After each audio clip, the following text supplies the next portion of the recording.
കർത്താവിൻ്റെ പരിശുദ്ധമായ നാമം വാഴ്ത്തപ്പെടുമാറാകട്ടെ. അനുഗ്രഹിക്കപ്പെട്ട ഈ നല്ല പ്രഭാതത്തിനായിട്ട് കർത്താവിന് സ്തോത്രം ചെയ്യുന്നു. ഈ പ്രഭാത സന്ദേശം കേൾക്കുന്ന എല്ലാ പ്രിയപ്പെട്ടവർക്കും വീണ്ടും വരുന്നവനായ ക്രിസ്തയേശുവിൻ്റെ നാമത്തിൽ എൻ്റെ പ്രഭാത വന്ദനങ്ങളെ ഈ നിമിഷം അർപ്പിക്കട്ടെ.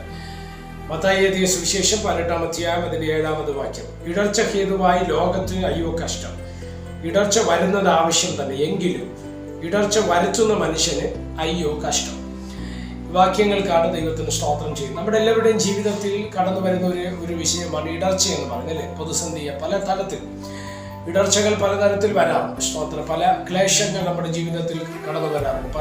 പലരും കാരണമാകാറുണ്ട്, അല്ലേ? ചില പ്രതിസന്ധികൾ ഒരുപക്ഷെ ചില വ്യക്തികളിലൂടെ ആയിരിക്കും, ചില സമൂഹത്തിലൂടെയായിരിക്കും, ഒരുപക്ഷെ നമുക്ക് വേണ്ടപ്പെട്ടവരിൽ നിന്നോ നമുക്ക് പ്രിയപ്പെട്ടവർ നമ്മൾ ചിന്തിച്ചവരിൽ നിന്നോ ഇല്ലെങ്കിൽ നമ്മൾ സ്നേഹിച്ചവരോ നമ്മെ സ്നേഹിച്ചവരിൽ നിന്നൊക്കെ പ്രയാസങ്ങൾ നമുക്കെതിരെ കടന്നു വരാം. പക്ഷെ പല വിഷയങ്ങളുടെയും വേദനയുടെ ആക്കം കൂടുന്നത് പ്രതീക്ഷിക്കാത്ത ചില മേഖലകളിൽ നിന്ന് പ്രയാസങ്ങൾ പ്രതിസന്ധികൾ വരുമ്പോഴാണ് അതിൻ്റെ വേദനയുടെ ആഴം നമുക്ക് കൂടുന്നത്. ഒരുപക്ഷെ നമ്മൾ സ്നേഹിക്കും, ആഴമായി നമ്മൾ സ്നേഹിക്കും, രക്തബന്ധത്തെ പോലെയോ സഹോദരനെ പോലെയോ ഇല്ലെങ്കിൽ നമ്മളെക്കാൾ ഉപരിയായിട്ടോ നമ്മളൊരാളിനെ പലരും സ്നേഹിക്കാറുണ്ട്, അല്ലേ?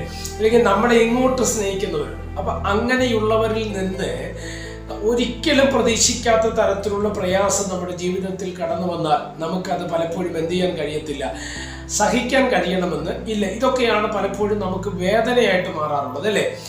ഇതൊക്കെ പറയുന്ന ഒരു കാര്യമില്ലേ? സ്തോത്രം. എൻ്റെ അപ്പം തിന്നവരും എൻ്റെ പ്രാണസ്നേഹിതനും എനിക്കെതിരെ കുതികാൽ ഉയർത്തിയിരിക്കുന്നു. അപ്പം ദാവീദിന്റെ ജീവിതത്തിൽ അങ്ങനെ ചില വ്യക്തികൾ ഇതിനെ വന്നിട്ടുണ്ട്, അല്ലെ? പ്രാണസ്നേഹിതൻ എന്ന് പറയുന്നവർ, അല്ലെങ്കിൽ ദാവീദിനിൽ നിന്ന് നന്മ അനുഭവിച്ചവർ, അപ്പം തിന്നവർ ഒക്കെ. സ്തോത്രം. ഇങ്ങനെയുള്ള തരത്തിൽ ഇങ്ങനെയുള്ള ക്ലേശങ്ങളിലൂടെ കടന്നു പോകേണ്ടി വന്നപ്പോൾ ദാവീദിന് അത് വേദനയായിട്ട് മാറുവാൻ തക്കവണ്ണം ഇടവന്നു. ഇവിടെയും നിങ്ങൾ ശ്രദ്ധിച്ചാൽ അറിയാൻ പറ്റുന്നു, ഇടർച്ച വരുന്നത് ആവശ്യം, എന്നാൽ വരുത്തുന്ന മനുഷ്യൻ അയ്യോ കഷ്ടം. അപ്പം നമ്മുടെ ജീവിതത്തിൽ കഷ്ടതകൾ, ഞെരുക്കങ്ങൾ, ഇടർച്ചകൾ, പ്രയാസങ്ങൾ കടന്നു വരുന്നത് നല്ലതിനാണ്, അല്ലേ? സ്തോത്രം. എന്തിനായിരിക്കാം അത് വരുന്നത്? ചിലപ്പോൾ ചിലതൊക്കെ നമ്മൾ മനസ്സിലാക്കാൻ വേണ്ടിയാണ്. കൊരിന്ത്യർ ലേഖനത്തിനകത്ത് വേദപുസ്തകം നമ്മളെ പഠിപ്പിക്കുമ്പോൾ പൗലോസ് അപ്പോസ്തലൻ പ്രയോഗം നടക്കുന്നു. സ്തോത്രം. കൊള്ളാകുന്നവൻ നിങ്ങളിൽ വെളിവാകേണ്ടതിന്, സ്തോത്രം, അവൻ ഭിന്നതയെ ഉളവാക്കുന്നു. അപ്പോൾ ഭിന്നത ഉളവാകുന്ന എന്തിനാണ്? കൊള്ളാകുന്നവൻ വെളിവാകേണ്ടതിനാണ്. സ്തോത്രം. ഭിന്നത വരുമ്പോൾ മാത്രമേ ഇതിനകത്ത് നല്ലത് ഏത് എന്ന് നമുക്ക് തിരിച്ചറിയുവാൻ തക്കവണ്ണം കഴിയത്തുള്ളൂ. അതുകൊണ്ട് ഇടർച്ച വരാതിരിക്കണ്ട, വരട്ടെ. സ്തോത്രം.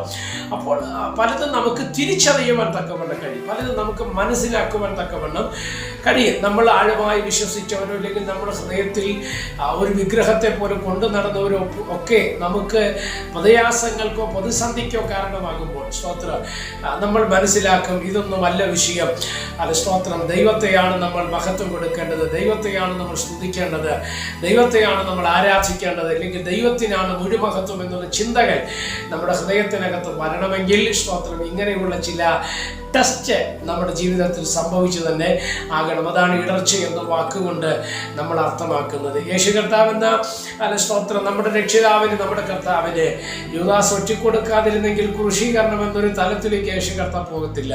അങ്ങനെ ക്രൂശീകരണത്തിലേക്ക് പോയത് കൊണ്ടാണ് മനുഷ്യകുലത്തിന് രക്ഷ സാധ്യമാകുവാൻ തക്കവണ്ണം ഇടവന്നത്. അങ്ങനെയെങ്കിൽ ഒരു യൂദ ആവശ്യം ആണ് എന്നുള്ളത് നമ്മൾ തിരിച്ചറിയണം. അപ്പോൾ മാത്രമേ നമ്മുടെ മേൽ വെളിപ്പെടുന്ന ഉയർപ്പ് അത് നമുക്ക് തിരിച്ചറിയുവാൻ തക്കവണ്ണം കഴിയത്തില്ല. ക്രൂശീകരണം ഉണ്ടെങ്കിൽ, അല്ലെങ്കിൽ ക്രൂശ് ഉണ്ടെങ്കിൽ ഓർത്തോണം, യൂദ ഉണ്ടെങ്കിൽ ഓർത്തോണം, ദൈവം നിനക്കൊരു ഉയർപ്പ് കൽപ്പിച്ചിട്ടുണ്ട്. ഇനി യൂദയുടെ കാര്യം നമുക്കറിയാം, അല്ലേ? എന്താ യൂദയ്ക്ക് സംഭവിച്ചേ? അത് സ്തോത്രം, പിക്ചറിൽ പോലും ഇല്ലാതെ അവസാനം ഒരു മുഴ കയറിന്, അത് സ്തോത്രമല്ലേ ലൂയ, അല്ലെ പ്രൈസല, ജീവിതം ഒടുക്കേണ്ടി വന്നൊരു മനുഷ്യനായിട്ട് യൂദ മാറുകയാണ്. കാരണം എന്തുവാണ്? അല്ലെ, ദൈവപുത്രനായ ക്രിസ്തുവിനെ, ഒരു തെറ്റും ചെയ്യാത്ത ക്രിസ്തുവിനെ ഒറ്റിക്കൊടുത്തതിനെ പ്രതിയാണ് അവനത് സംഭവിച്ചത്. എന്നാൽ യേശു ക്രൂശിക്കപ്പെടേണ്ടതല്ലയോ? അന്ന് ഇതുപോലെ നമ്മുടെ ജീവിതത്തിൽ കഷ്ടത വരുന്നത് നല്ലതാണ്, ഇടർച്ച വരുന്നത് നല്ലതാണ്. എന്നാൽ വരുത്തുന്നവനോട് ദൈവം കണക്ക് ചോദിക്കാതിരിക്കത്തില്ല. 400 വർഷം ഇസ്രായേൽ ജനം അടിമകളായി മിസ്രൈമിൽ കിടക്കണം എന്നുള്ളത് ദൈവപദ്ധതി. എന്നാൽ ആ മിസ്രൈമിനെ അവസാനം ചെങ്കടലിൽ മുക്കിക്കളയുവാൻ, ഇസ്രായേലിന്റെ കണ്ണിന്റെ മുമ്പിൽ ചെങ്കടലിൽ മുക്കിക്കളയുവാൻ ദൈവത്തിന് പ്രസാദം തോന്നി. അതിൻ്റെ അർത്ഥം എന്നത് നീ കഷ്ടതയിലായിരിക്കുന്നത് ദൈവ പദ്ധതി, എന്നാൽ അതിന് കാരണമായ വ്യക്തികളോട് ദൈവം കണക്ക് ചോദിക്കാതിരിക്കത്തില്ല എന്നുള്ളതും യാഥാർത്ഥ്യമാണ്.